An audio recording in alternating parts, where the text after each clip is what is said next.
De retour dans l'Africa Newsroom, nous sommes toujours en compagnie de notre invité, M. Serigne Damedien, et de notre éditorialiste Daouda Tall. Place tout de suite à notre dossier du jour.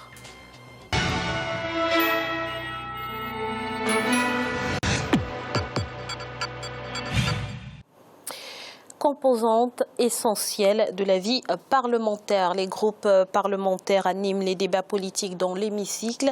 Au Burkina Faso, ces groupes sont régis par des règles et entretiennent bien souvent entre eux des relations de cordialité loin de leur position partisane. C'est un reportage de notre correspondant Jean-Paul Ouedraogo. Le Parlement est, selon le statut type de l'opposition adopté en 1999 à Libreville au Gabon, l'institution qui par excellence incarne le mieux la société dans la diversité de ses composantes. Il va sans dire qu'il a pour vocation d'arbitrer non seulement les tensions, mais aussi de maintenir l'équilibre entre aspirations concurrentes, et ce dans le but de renforcer la cohésion et la solidarité sociale. C'est dans cette perspective que les relations entre partis majoritaires et minoritaires dans les parlements africains contribuent au bon fonctionnement de la démocratie. À la faveur de journées que les élus des groupes parlementaires sont appelés à organiser, les députés ont l'occasion de s'exprimer sur des sujets ou élaborer des propositions de loi leur permettant de contrôler l'action gouvernementale. Au Burkina Faso, comme dans beaucoup de démocraties, les groupes parlementaires sont administrativement constitués. Les députés, au terme du règlement, peuvent se réunir par affinité politique pour ainsi peser dans les débats et le fonctionnement de l'Assemblée. C'est ainsi qu'au bout de 15 mois de fonctionnement, la 7e législature a pour sa part enregistré 5 groupes parlementaires officiellement reconnus. Ce sont les groupes Burkina Lim et MPP pour le compte de la majorité et les groupes UPC, CDP et PNR-JR pour l'opposition. C'est sur la base de cette répartition que la parole est donnée à l'hémicycle. Les groupes parlementaires, pour revenir à votre question, qui représentent ces affinités politiques-là, sont en amont des groupes dans lesquels les députés se préparent à animer, j'allais dire, la vie politique, la vie institutionnelle du Parlement. Ces groupes, qui disposent chacun d'un bureau au sein de l'Assemblée, exercent également de larges prérogatives. Ces prérogatives, lorsqu'ils sont réunis en commission d'enquête, leur permettent de demander la tenue d'un débat sur une proposition de résolution. Pour autant, chaque groupe est doté d'un responsable. C'est ce dernier qui, au nom de ses camarades, participe à la conférence des présidents et aide à l'organisation des plénières. Au terme du règlement, il faut un minimum de 10 députés pour composer un groupe parlementaire. Et comme vous le savez, l'Union pour le progrès et le changement du PC, mon parti, a totalisé 33 députés à l'issue des élections de novembre 2015. Ce qui fait que nous avons la possibilité, tout seul, de façon autonome, de constituer un groupe parlementaire. Bien qu'étant opposés pendant les joutes électorales, les groupes entretiennent d'une part entre eux et d'autre part avec la majorité des rapports mutuels et de courtoisie. Au-delà des points de vue et des convictions, c'est le sens du vote lors des plénières qui détermine leur appartenance soit à l'opposition ou à la majorité. On dit que l'Assemblée nationale, l'hémicycle, c'est le cœur de la démocratie, du débat. Effectivement, quand on monte en plénière, chaque sensibilité politique défend avec conviction ses arguments. Mais cela n'enlève en rien les rapports humains que nous avons, ce fait qu'un député de l'opposition, tout comme un député de la majorité, eh bien, quand on nous voit souvent, on nous confond. Nonobstant cette cordialité qui caractérise les relations entre les députés de la 7e législature, des dysfonctionnements ont néanmoins pu être relevés. Ceux-ci se résument autour de la gouvernance financière de l'Assemblée et la propension à la médiatisation du président de l'institution. À en croire les groupes de l'opposition, ces préoccupations, si elles sont résorbées, donneraient plus de qualité à la vie de l'Assemblée. Comme je le dis, à chaque fois, on ne sera pas toujours en train d'être d'accord avec ce qui va venir, ou à chaque fois, on ne sera pas toujours en train d'être contre ce qui va venir. Ce qui est à mettre au centre de nos décisions, c'est l'intérêt général de la population, l'intérêt général des Burkinabés. Tant que ça va rester ainsi, je ne suis pas sûr que les débats qu'on a, par exemple, dans la population, au niveau des médias, au niveau des réseaux sociaux, ce débat devait se refléter au niveau du Parlement. Parce que ce sont les sensibilités, la diversité qui s'exprime ainsi. Et les diversités ne sont pas calmes. elles sont pas douces. Au Sénégal, le constat établit également que les groupes parlementaires sont quasiment formés de la même manière qu'au Burkina. Toutefois, il faut à la différence au moins 15 députés pour la création d'un groupe parlementaire. Parmi les 14 groupes inscrits à l'Assemblée, 10 sont de la majorité. Chacun, selon sa philosophie, a su imprimer sa marque au sein de l'opinion, en jouant évidemment sur les prises de position. En cela, ils enrichissent de par leur présence le débat démocratique, bien que souvent exposé à des querelles politiciennes. Les groupes parlementaires au Sénégal ne jouent pas bien leur rôle parce qu'ils sont baignés dans une Assemblée nationale qui elle-même ne joue pas son rôle. Souvenez-vous que lorsque les députés ont été élus pour cette législature, lorsqu'on leur tend le micro, ceux de la majorité pour leur demander quelle est votre mission, qu'est-ce que vous faites à l'Assemblée, ils disent soutenir la politique de Macky Sall. Je dis mais ils n'ont absolument rien compris. Ils ne sont pas élus par Macky Sall, ils sont élus par le peuple sénégalais. Ils doivent représenter le peuple sénégalais, y compris s'ils doivent se dresser contre le président lui-même. Cependant, les positions officielles des groupes sur des questions importantes de la nation ont longtemps nourri les commentaires quant aux efforts qui se doivent d'être faits à tous les niveaux pour l'éducation des partis politiques. En effet, pour beaucoup d'observateurs dans ce pays, ce qu'il faut aujourd'hui à la démocratie sénégalaise, ce sont des députés idéologiquement bien formés à la base et qui jouent le rôle de censure au pouvoir. Il y a véritablement un recul démocratique. Le débat parlementaire est vidé de son sens. C'est triste. L'Assemblée nationale devrait être même, le lieu par excellence du débat démocratique, d'échanges fructueux. Parce que nous sommes ici la maison du peuple. Mais dans cette Assemblée nationale, la majorité est intolérante. La majorité ne fait pas de concessions. Fort de ces réalités qui sont communes aux démocraties africaines, les députés membres de groupes ont de plus en plus de difficultés à peser sur les travaux de leur assemblée. Cela a pour conséquence la faiblesse des propositions de loi émanant de ces derniers. Pour améliorer la situation et pour accroître la qualité de nos assemblées, il faudra renforcer les moyens mis à la disposition des députés afin de leur permettre d'être à l'avant-garde de la production législative. Daouda, quelles sont les prérogatives d'un groupe parlementaire au sein d'une Assemblée nationale ? Les prérogatives sont multiples. Vous savez, quand vous constituez, après une élection présidentielle, bien entendu, législative, les députés se regroupent par affinité. Et par affinité, suivant le nombre qui est retenu, pour créer un groupe parlementaire, ils arrivent à créer un groupe parlementaire. Ceux-là peuvent donc peser sur les travaux de l'Assemblée nationale, par exemple, ou alors faire partie des commissions des commissions techniques de l'Assemblée nationale. Tout ce qui est hors du jour, ces groupes parlementaires peuvent également intervenir sur le choix ou mettre une question à l'ordre du jour, par exemple.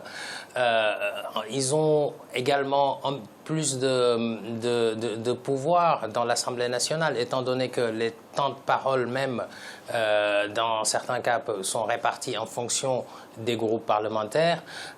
Donc je pense que quand on est un groupe parlementaire à l'Assemblée nationale, dans certains cas, on peut aussi saisir le Conseil constitutionnel sur une question de droit ou également faire une motion de censure, par exemple.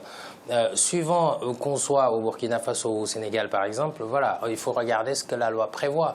Mais il est clair qu'une Assemblée nationale qui ne dispose pas de groupe parlementaire de l'opposition est une Assemblée nationale, finalement, qui est simplement à la solde du gouvernement en place, puisque c'est l'opposition qui est capable de contrôler, enfin, qui va plus contrôler l'action du gouvernement, parce qu'on est en Afrique, que ce soit au Sénégal ou au Burkina Faso, bien entendu, quand vous êtes un député inscrit dans un groupe parlementaire de la majorité présidentielle, quand le président de la République amène à l'Assemblée nationale un projet de loi, évidemment, c'est très rare de voir un député être contre. Par contre, les groupes parlementaires peuvent effectivement agir davantage dans le sens du contrôle de l'action du gouvernement.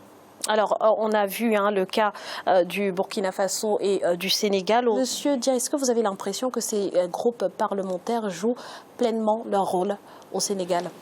Je rectifie un peu, je pense qu'il y a une erreur sur le compte. Il n'y a que 2 groupes parlementaires au Sénégal, un de l'opposition et un du pouvoir, donc ce qu'on appelle le groupe parlementaire Benno Bokk Yakaar, qui est le groupe parlementaire de la majorité, et un groupe parlementaire les démocrates et les libéraux, qui est le groupe parlementaire de l'opposition, à la tête duquel de laquelle il y avait déjà le président Modou Diagne Fada. Alors, est-ce qu'il joue le rôle? Donc, je pense déjà, institutionnellement, c'est quelque chose d'extrêmement important d'avoir des groupes parlementaires parce qu'ils vont organiser justement le débat parlementaire.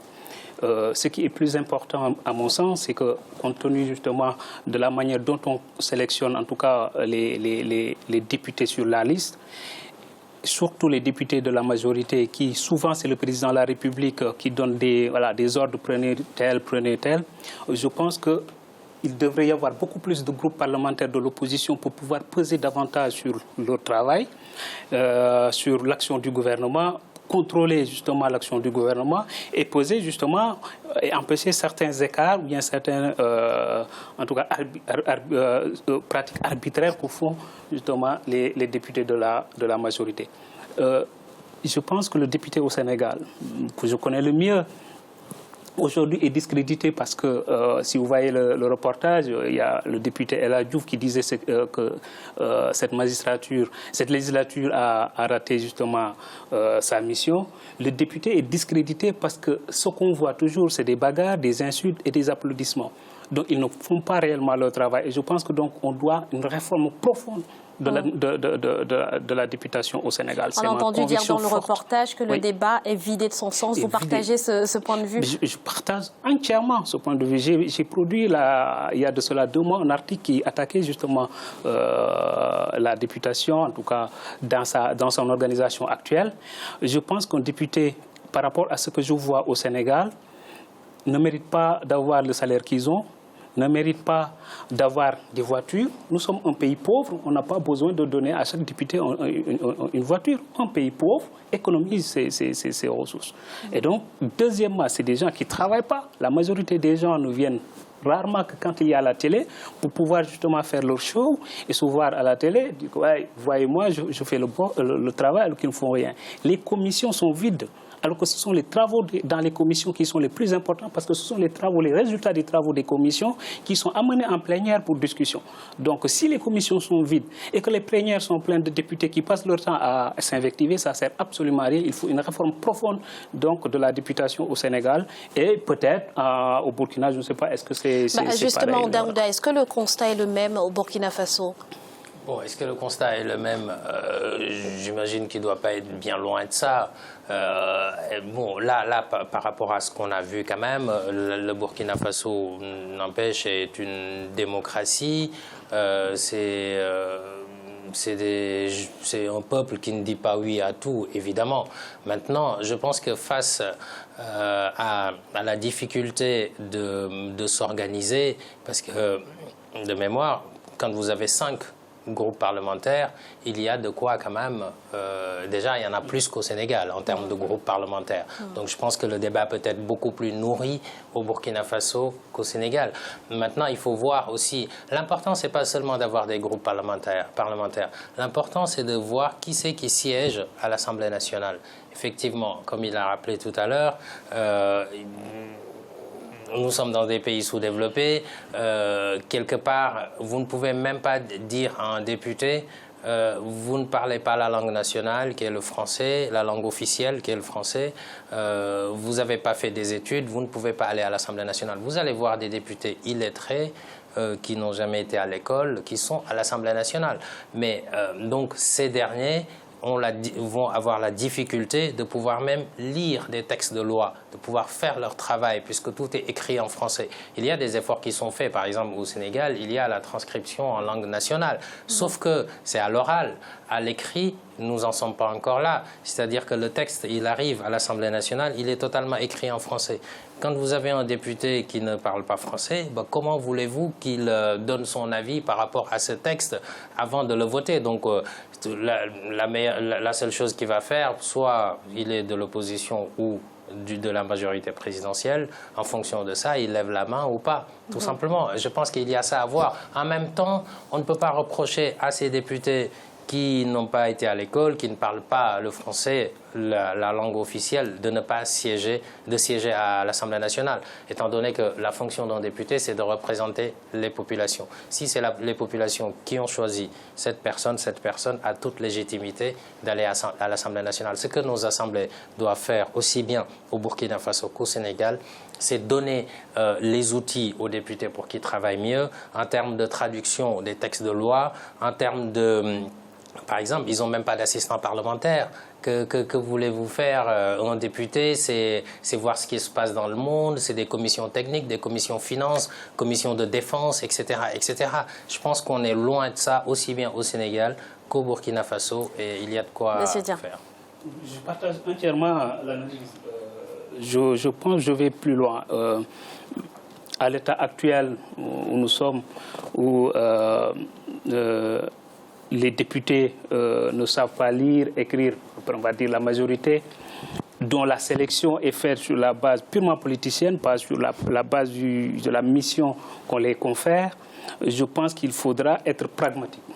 Le pragmatisme, c'est que puisqu'il n'y a pas encore assez de moyens pour faire cette traduction en langue nationale, tout cela, il faut mettre des critères, comme on met des critères pour être ministre de la République, comme on met des critères pour être directeur général de quelque chose. Les conditions d'éligibilité. Il faut des critères. C'est ça. Voilà. Il le faut. Je ne sais pas pourquoi on serait plus... Est-ce que ce ne serait pas antidémocratique, justement, de mettre des critères pour pouvoir élire un député? C'est le peuple qui décide, c'est le peuple qui élit la personne de son choix. C'est le peuple qui élit le président de la République. Or, on dit un président de la République, il faut qu'il y ait 35 ans au moins au Sénégal. Oui. Il faut qu'il sache lire et écrire à la langue officielle. Est-ce que c'est démocratique? Oui, mais sauf que quand vous êtes dans un... je suis d'accord avec vous, mais sauf que je nuance un peu, parce que quand vous êtes dans un pays où quasiment la moitié de la population n'est pas scolarisée, ces gens-là qui ne sont pas scolarisés, qui sont dans le milieu rural, etc., doivent aussi être représentés. Bon, est-ce qu'il faut que ces populations soient forcément représentées par des gens qui savent lire et écrire? Dans ce cas-là, vous excluez quasiment la moitié de la population qui n'est pas alphabétisée. Donc ça, je suis d'accord avec vous sur le principe pour être efficace, mais c'est un vrai problème à régler, mais je ne suis pas sûr que c'est la loi qui peut régler ça en mettant des critères d'éligibilité liés au niveau scolaire, etc. Bon, c'est ma conviction profonde, d'autant plus qu'aujourd'hui, le niveau de scolarisation a quand même fortement évolué. Dans les villages les plus reculés, vous trouvez là-bas un docteur, vous trouvez là-bas un licencié, vous trouvez là-bas quelqu'un qui a son doc. En tout cas, il y a une augmentation donc, du taux de scolarisation. Alors, quelle est la mission du député? C'est ça qui est fondamental. C'est-à-dire qu'une fois qu'on définit la mission, sur la base de cette mission, on définit qui peut être là-bas. Ce n'est pas que la population. Oui, être député, on va dire, c'est une fonction représentative, c'est-à-dire on représente la population. On aurait voulu que cette représentation soit beaucoup plus à l'image de la population. Mais si on calque ça à l'image de la population, ça ne rend pas le travail efficient, il faudra être pragmatique. Le temps, bien entendu, de trouver les outils nécessaires pour pouvoir, bien entendu, calquer l'image de l'Assemblée nationale à l'image de la population. Mais merci Monsieur Dieng. Voici un rappel des titres qui ont été développés en début d'émission. La Cour d'assises d'Abidjan a acquitté ce mardi l'ancienne première dame de Côte d'Ivoire, Simone Gbagbo, jugée pour crime contre l'humanité lors de la crise post-électorale de 2011. Et puis, crise ouverte au sein du Parti démocratique sénégalais. 2 de ses ténors ont été exclus ce lundi de la formation pour acte d'indiscipline. Nous allons à nouveau marquer une courte pause. Ne bougez pas, dans quelques instants, à la suite de l'Africa News Roma, tout de suite.